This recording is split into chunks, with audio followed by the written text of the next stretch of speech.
Hello, my name is Chang, and I'm super excited to present our work, Co-Design Partners as Transformative Learners, Imagining Ideal Technology for Schools by Centering Speculative Relationships.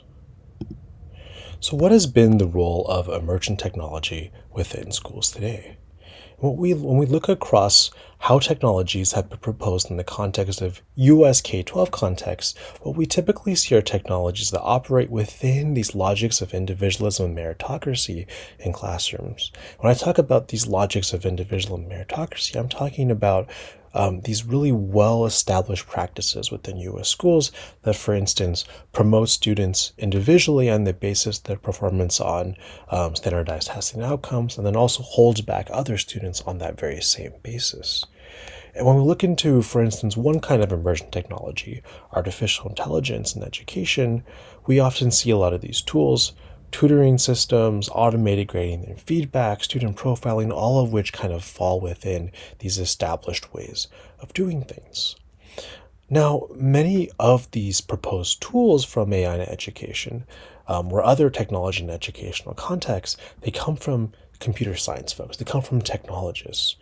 So what if we started from the voices of impacted stakeholders instead? Would we start to see a wider range, a more expansive range of possibilities for technology in schools? And while co-design has really been shown and demonstrated across a number of different fields and contexts to be both ethical and powerful ways of exploring new ways of design, oftentimes we do see, particularly within the context of schools, how participatory design can come to reproduce a status quo. In critical educational co-design contexts, a lot of researchers have pointed out how youth and teachers oftentimes imagine transformation to schools that appropriate established and dominant ideologies and structures from the status quo.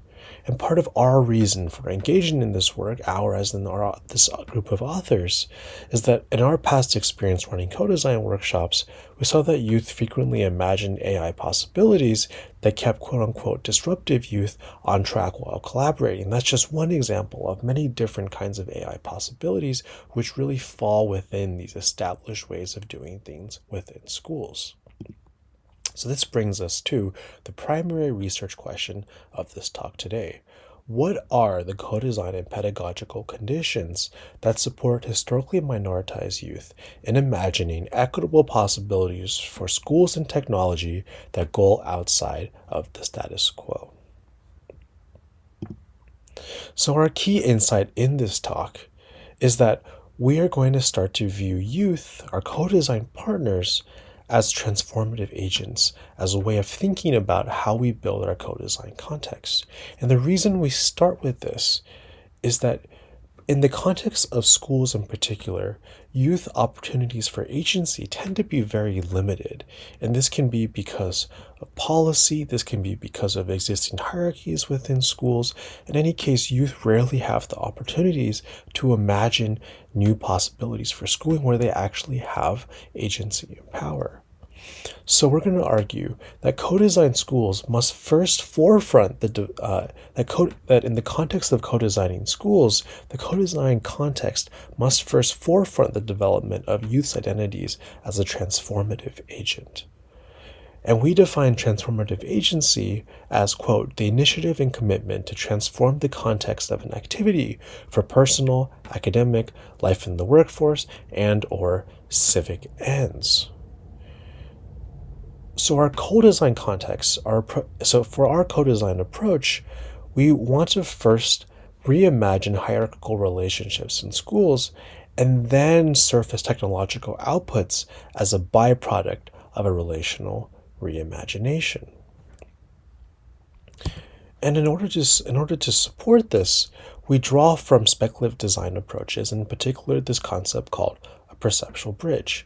Now, perceptual bridges kind of help co-design participants walk this line between the familiar and unfamiliar, create a sense of comfort and discomfort, bridge where we are today with the future that doesn't yet exist. And our proposal is that Perceptual bridges, in particular, when they're very well defined and concrete, help to bridge futuristic possibilities, and we want to do so by physically taking co-design participants to alternative institutional structures. Now, how do we decide which alternative institutional structures to use as a perceptual bridge? We're going to actually make that choice on the basis of the theory from transformative agency. Now, transformative agency brings together these two concepts that help us decide how to choose which perceptual bridge. First, transformative agency really starts from a premise that historically minoritized youth's everyday ways of knowing and doing things are oftentimes really devalued and shunted aside in schools. So a perceptual bridge towards imagining a new relational hierarchy would need to uplift historically minoritized youth's way of everyday ways of knowing and doing things. The second notion that comes from transformative agency is this notion of collectivism, how we might move from an individual struggle to a collective struggle. So overall, our design approach has 3 different steps. First, we must build out speculative worlds, structures, relationships, and tools that realize ideal possibilities for learning with the support of institutional perceptual bridges. Our second step, we must partner with technical experts to demonstrate technical feasibility of tools imagined within a speculative space. And in step 3, we start to appropriate these tools and structures from speculative worlds into existing lived contexts of schooling. So we illustrate this design approach in the context of the case study of what we call the Learning Futures Workshop. So the Learning Futures Workshops were a series of workshops that we ran, the goal of which was to surface historically minoritized youth's expansive hopes for collaboration in schools and to understand what role that AI might have in making those expansive hopes a reality. And the reason we focused on collaboration in AI was because of a broader research project that the authors of this paper are in, not for any specific reason other than that. Our Learning Futures workshop was held in spring 2022. It was an in-person workshop that engaged 15 historically minoritized high school-aged youth from the California East Bay. So each of these workshops are video and audio recorded. So methodologically, after we made the video and audio recordings and after the workshop was over, we then transcribed the data and then we coded them for the indices of developing transformative agency, which were previously developed by Gutierrez et al. There are 4 steps. To developing transformative agency. For the purposes of this talk and the limited time that we have, we'll focus on the first 2, the double bind and the breach and the social order.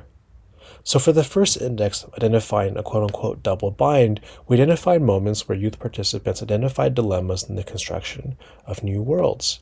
And when looking for these dilemmas, we paid particular attention to moments where values and the imagination of concrete possibilities came into tension. Then, after we coded for double binds, we then coded for youth's responses to those double binds and determined whether they constituted a, quote, breach in the social order within the social hierarchy of schooling. And the breach in the social order is the second index of identifying the development of transformative agency. So going into the analysis, we identified relational hierarchies identified by youth previously in the workshop, such as those between students and teachers, noted when particular proposals came to challenge those hierarchies. So within our Learning Futures workshop, we chose cooperative houses as a perceptual bridge. The particular cooperative house we went to in Berkeley was a co-op where about 50 grad students lived in, and we ended up taking the young people physically to take a tour of the house. And the young people were immediately excited by what they saw. They wanted to understand, how could so many people share bathroom spaces? How could so many people share Wi-Fi? And when they were engaging in these questions, they naturally came upon learning about a natural structure within the cooperative house. this notion of a community agreement. And community agreements are essentially a series of agreements that House members themselves agree that they want to be held accountable to. And they're held accountable to those agreements by an elected person in the House that was called a community builder. And young people were really excited by the possibility of community agreements and community builders within a really complicated social space. So after visiting this cooperative house, young people were then tasked with creating their ideal collaborative spaces. And here on the right, you can see two of our young folks building an ideal collaborative space using everyday dollar store materials such as pipe cleaners, bowls, wooden blocks, so on and so forth. So I wanted to highlight the first finding of our speculative worlds, which is that a key goal of young people's ideal collaborative spaces was to look for a space of care and vulnerability. So before I go further into the findings, I'll just say we had several of these groups going on at a given point, but for the purposes of because of time limitations with this talk, I'm primarily going to focus on the creation of one group and how they move through this space. So we have two names that are anonymized. Carl, who describes this safe space as maybe having a safe space that represents a bunch of feathers to represent comfort. In response, Ashieda says, a place where people go to confer, where you don't dread it. And Carl builds on the idea by saying you don't have to worry about people judging you for your thoughts and ideas. So our second finding was that a lot of the times after we started to imagine sort of these ideal goals and hopes for an ideal collaborative space, we often reached the first double bind, which was that safety was really contested, right? How safety was accomplished within this space was contested. Like what happens if in your speculative world someone makes you feel unsafe? When this question was posed by a facilitator, Carl said, if we have a space like this, we have to have ground rules and someone is going to have to enforce them. They try to make sure that everyone stays respectful. If someone makes the live, love, light flash, they tell them, please don't do that. So this is the first mention of what Carl refers to as the live, love, light device. On the right picture here, you can see a picture with a little fence and highlighted in red. And each of the panels of a fence represents a particular kind of feedback that they imagined a tool giving to members of the speculative space. And Ashieda says, like a community builder. And then Rolando replies, it would probably have to depend on the people in the community, honestly, because I don't think it could be a safe place with people recording each other and someone enforcing all the rules. So here, a double bind, the first index of developing transformative agency, emerged.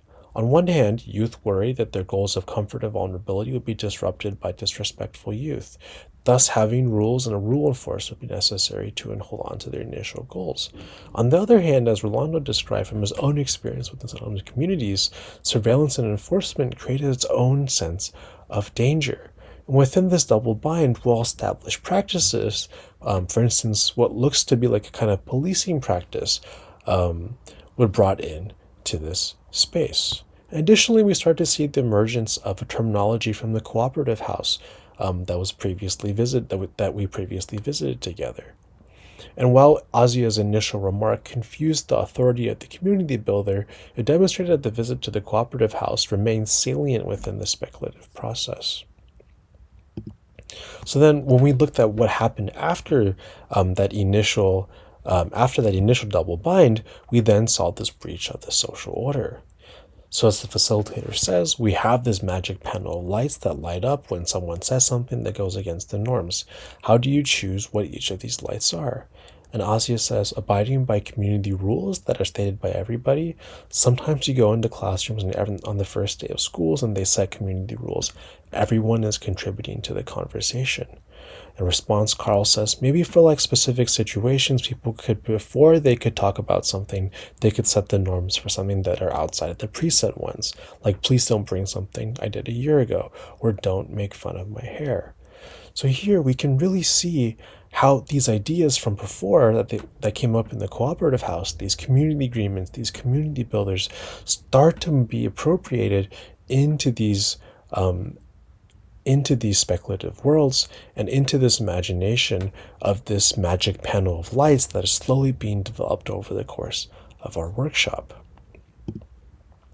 And indeed, what we see is that this magic panel of lights eventually was taken up by young people and developed into this idea called Live, Love, Light, where each of these, a device, and the Live, Love, Light device basically has a series of test tube-like lights, each of which lights up when a particular norm, when the young people are holding accountable or not holding accountable to a particular norm that they themselves all agree are important.